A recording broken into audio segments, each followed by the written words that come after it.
Assalamualaikum warahmatullahi wabarakatuh. Selamat pagi anak-anak. Bagaimana kabarnya hari ini? Sehat ya semuanya. Semoga kita semua selalu diberikan kesehatan dan selalu dalam lindungan Allah Subhanahu wa Ta'ala.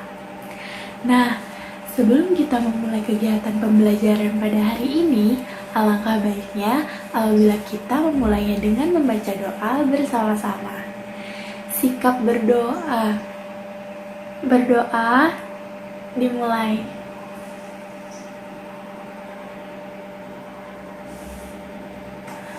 Berdoa selesai. Nah, apakah anak-anak sudah siap belajar hari ini? Siap ya semuanya? Baik. Kalau begitu, Ibu absen terlebih dahulu ya untuk mengetahui siapa saja yang tidak masuk pada hari ini. Baik, yang pertama Anggi, ada Cika, Keiza, Kinan, Kevin. Wah, semuanya masuk ya. Baik, sebelum kita lanjut ke materi pembelajaran, Ibu akan membacakan kesepakatan pembelajaran agar dalam kegiatan pembelajaran ini kita tertib ya anak-anak. Nah, kesepakatan pembelajaran yang pertama, kita tidak boleh mengobrol atau membuat kegaduhan di dalam kelas. Yang kedua, tidak boleh makan dan minum ketika guru sedang menjelaskan atau menerangkan materi. Boleh minum asalkan meminta izin dahulu ya. Dan yang terakhir adalah menjaga kebersihan. Tidak boleh membuang sampah sembarangan. Jelas ya anak-anak? Baik, selanjutnya kita akan lanjut ke materi. Hari ini kita akan belajar mengenai organ gerak hewan dan manusia. Tema 1, organ gerak hewan dan manusia. Subtema 1, organ gerak manusia dalam pembelajaran ketiga. Berikut ada sebuah teks narasi. Ibu akan membacakan sebuah teks narasi. Anak-anak, simak dan perhatikan teks narasi yang Ibu baca ya. Di sini ada dua tokoh. Yang pertama ada Edo dan yang kedua ada Pak Rudi. Nah, selesai bermain, Pak Rudi mengajak Edo mengumpulkan air seni kelinci. Air seni kelinci tersebut oleh Pak Rudi disalurkan melalui saluran-saluran air dan dikumpulkan ke dalam satu wadah penampungan. Lalu Edo pun berkata, "Ih, bau sekali Pak." Dan Pak Rudi pun menjawab, "Benar Edo, meskipun bau, tetapi air seni kelinci ini sangat baik digunakan sebagai bahan pupuk cair organik untuk tanaman. Sayuran akan tumbuh dengan subur, tanaman buah akan cepat berbuah, dan tanaman bunga akan cepat berbunga." Tiba-tiba, Pak Eko datang ke kandang kelinci. Pak Eko meminta air seni kelinci milik Pak Rudi untuk memupuk sayuran di belakang rumahnya. Dengan ikhlas, Pak Rudi pun memberikan sebagian air seni kelinci tersebut kepada Pak Eko. Lalu Edo pun bertanya kepada Pak Rudi, "Pak, kenapa air seni kelinci itu diberikan kepada Pak Eko? Kan sayang, Pak." Lalu Pak Rudi pun menjawab, "Iya, tidak apa-apa Edo, kita harus saling membantu. Jika ada orang yang membutuhkan bantuan, kita harus secara ikhlas dan sukarela memberikan bantuan, karena kita adalah makhluk sosial. Artinya, kita tidak dapat hidup sendiri dan membutuhkan bantuan orang lain. Dan ingat, saling membantu dan tolong-menolong adalah bentuk dari pengamalan sila Pancasila loh." Dan Edo pun meneruskan pernyataan dari Pak Rudi. "Benar sekali Pak, jika tidak salah, itu merupakan contoh dari sila kemanusiaan yang adil dan beradab." Nah anak-anak, dari teks narasi yang telah Ibu bacakan tadi, apa yang dapat kalian simpulkan dari teks narasi tersebut?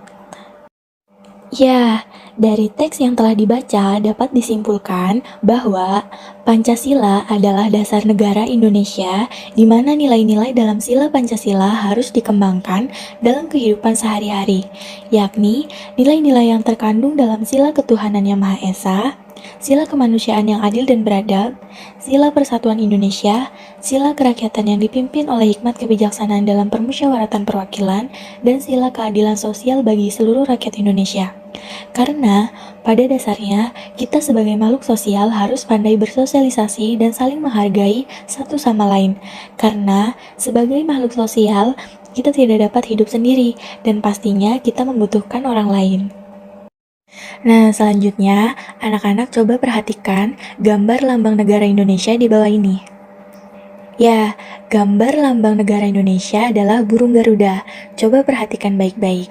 Pada lambang negara Indonesia ini, pada dada burung Garuda terdapat sebuah gambar tameng dan beberapa simbol-simbol. Dan simbol itu adalah simbol dari Pancasila. Nilai-nilai yang terkandung dalam sila-sila Pancasila. Pancasila sebagai dasar negara Indonesia bukan lagi suatu hal yang baru bagi masyarakat Indonesia. Dari zaman dahulu, nilai-nilai Pancasila memang sudah terkandung dalam kehidupan sosial budaya masyarakat kita. Nilai-nilai tersebut telah meliputi berbagai aspek kehidupan dan masih tetap dipelihara sampai saat ini. Nilai-nilai Pancasila perlu sekali kita kembangkan dalam kehidupan sosial budaya. Hal ini dimaksudkan agar tercipta suasana yang tenang, sejahtera, damai, dan aman. Tanpa nilai-nilai tersebut, kita tidak akan dapat mencapai semua itu. Pancasila memiliki 5 sila, di mana setiap silanya memiliki simbol, yaitu yang pertama, simbol bintang. Simbol bintang merupakan simbol dari sila pertama Pancasila yang berbunyi ketuhanan Yang Maha Esa. Yang kedua adalah simbol rantai. Simbol rantai merupakan simbol dari sila kedua Pancasila, di mana yang berbunyi kemanusiaan yang adil dan beradab. Yang ketiga adalah simbol pohon beringin, di mana simbol pohon beringin merupakan simbol dari sila ketiga Pancasila yang berbunyi Persatuan Indonesia. Yang keempat adalah simbol kepala banteng, di mana simbol kepala banteng adalah simbol dari sila keempat Pancasila, di mana yang berbunyi kerakyatan yang dipimpin oleh hikmat kebijaksanaan dalam permusyawaratan perwakilan. Dan yang kelima adalah simbol padi dan kapas, di mana simbol padi dan kapas merupakan simbol dari sila kelima Pancasila yang berbunyi keadilan sosial bagi seluruh rakyat Indonesia. Nah, setelah kita mengetahui simbol dan makna dari sila-sila Pancasila, anak-anak, apa saja nilai yang terdapat pada sila-sila Pancasila? Baik, Ibu akan menjelaskan nilai-nilai dari sila-sila Pancasila. Yang pertama yaitu nilai yang terkandung dalam sila pertama yang berbunyi ketuhanan Yang Maha Esa, di mana mengharuskan kita untuk saling menghormati dan bekerja sama antar pemeluk agama yang berbeda-beda. Kita tidak boleh memaksakan suatu agama dan kepercayaan kepada orang lain. Kita harus saling menghormati kebebasan dalam menjalankan ibadah. Yang kedua adalah nilai yang terkandung dalam sila kedua Pancasila yang berbunyi keadilan sosial bagi seluruh rakyat Indonesia. Dengan mengembangkan rasa saling mencintai sesama manusia, sikap tenggang rasa, menjunjung tinggi nilai-nilai kemanusiaan, gemar melakukan kegiatan kemanusiaan, serta berani menegakkan kebenaran dan keadilan.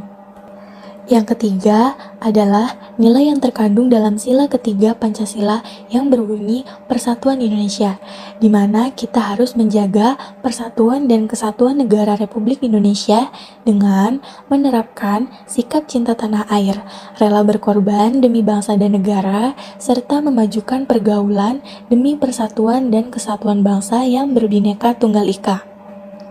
Di mana Bhinneka Tunggal Ika memiliki arti berbeda-beda dan tetapi tetap satu tujuan.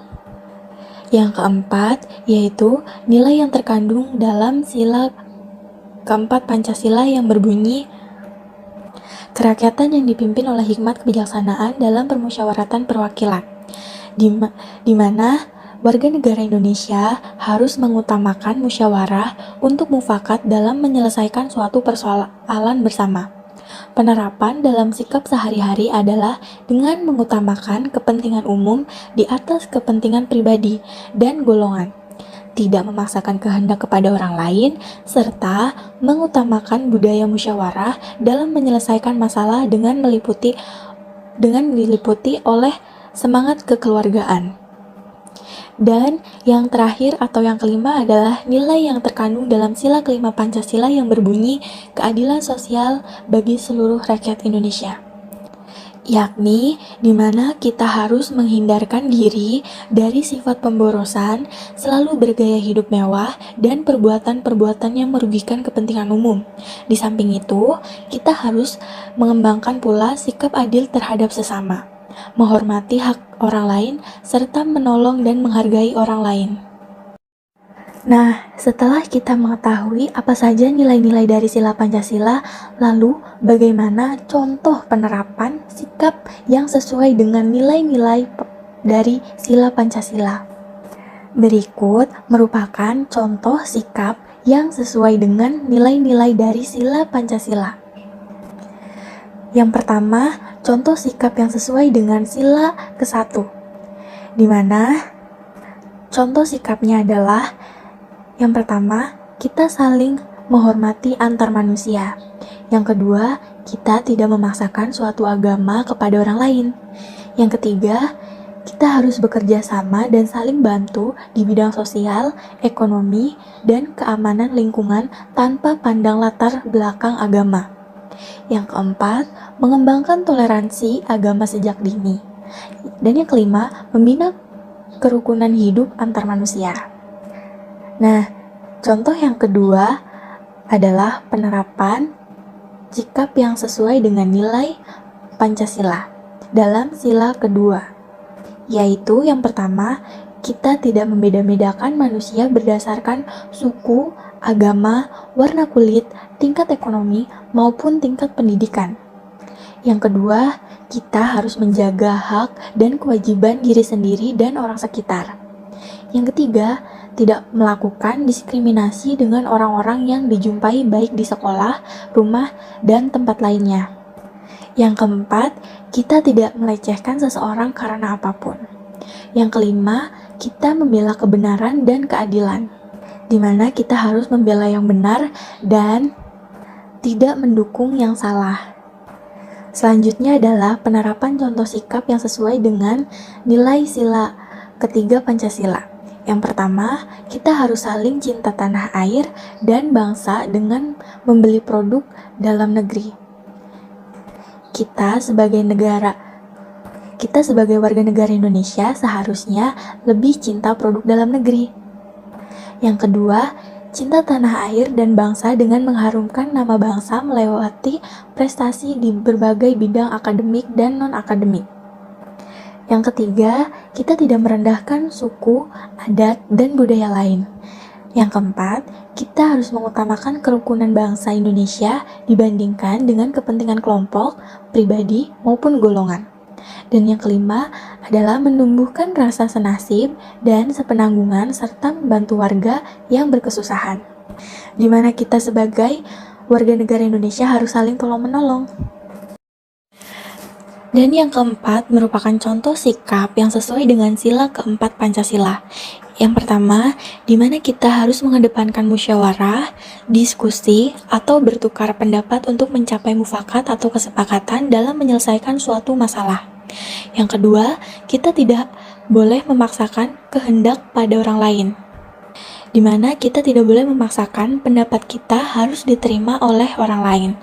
Yang ketiga, kita harus mengutamakan kepentingan masyarakat, bangsa, dan negara daripada kepentingan pribadi. Dan yang keempat, kita ikut serta dalam pemilihan umum, karena kita sebagai warga negara Indonesia masing-masing memiliki hak untuk memilih. Dan yang terakhir adalah melaksanakan hasil keputusan yang berdasarkan musyawarah dengan niatan dan perbuatan baik serta dengan rasa tanggung jawab penuh. Dan yang terakhir adalah contoh penerapan sikap yang sesuai dengan sila kelima Pancasila. Yang pertama yaitu kita membantu teman, saudara, tetangga, ataupun orang lain yang sedang mengalami bencana alam seperti gempa bumi, tanah longsor, dan banjir. Saling membantu adalah contoh sikap yang sesuai dengan sila kelima Pancasila yang mengamalkan nilai keadilan sosial, karena mereka sedang membutuhkan pertolongan. Yang kedua, kita tidak melakukan tindakan yang merugikan kepentingan umum, yang artinya kita saling menghargai dengan tidak mengganggu aktivitas atau privasi seseorang. Yang ketiga, kita senantiasa ikut melakukan gotong royong atau berpartisipasi dalam kegiatan masyarakat seperti membersihkan lingkungan di sekitar kita.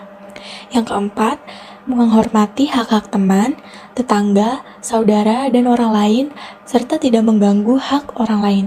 Misalnya, jangan memutar radio dengan keras saat tetangga kalian sedang sakit. Itu tidak boleh.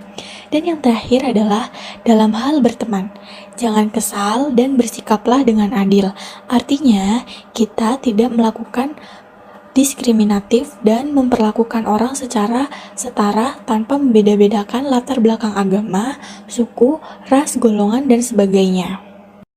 Nah, sampai sini anak-anak sudah paham kan mengenai sila-sila Pancasila, nilai yang terkandung dalam sila Pancasila, dan penerapan contoh sikap yang sesuai dengan sila-sila Pancasila.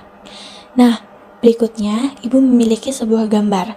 Anak-anak coba perhatikan gambar peta kondisi geografis negara Indonesia berikut ini, di mana negara kita berada di wilayah yang sangat strategis, di mana secara geografis Indonesia terletak di antara benua Australia dan Asia, serta di antara Samudra Hindia dan Samudra Pasifik.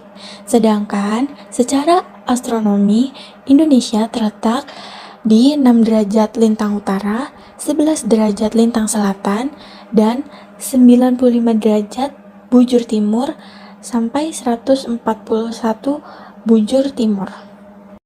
Nah, anak-anak, kita harus bangga sekali menjadi warga Indonesia, di mana kita memiliki banyak beragam macam budaya, serta letak yang sangat strategis. Dan dari materi yang telah Ibu sampaikan tadi, kita dapat menarik kesimpulan, di mana Pancasila sebagai dasar negara Indonesia, dan di mana nilai-nilai dalam sila-sila Pancasila harus dikembangkan dalam kehidupan sehari-hari, di mana kita harus menerapkan sikap cinta tanah air dengan cara menerapkan sikap yang sesuai dengan sila-sila Pancasila. Karena pada dasarnya kita sebagai makhluk sosial harus pandai bersosialisasi dan saling menghargai satu sama lain. Karena sebagai makhluk sosial kita tidak bisa hidup sendiri dan pastinya membutuhkan orang lain. Dan kita sebagai warga negara Indonesia yang berbineka tunggal ika, kita harus menjunjung tinggi sikap toleransi sesama manusia, karena kita hidup di negara dengan beragam suku, budaya, adat, dan agama.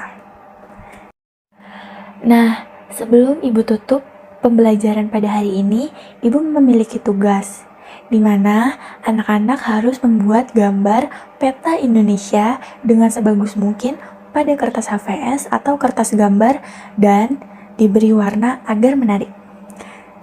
Anak-anak boleh meminta bantuan kepada kakak, ayah, ibu maupun saudaranya untuk membantu membuat gambarnya.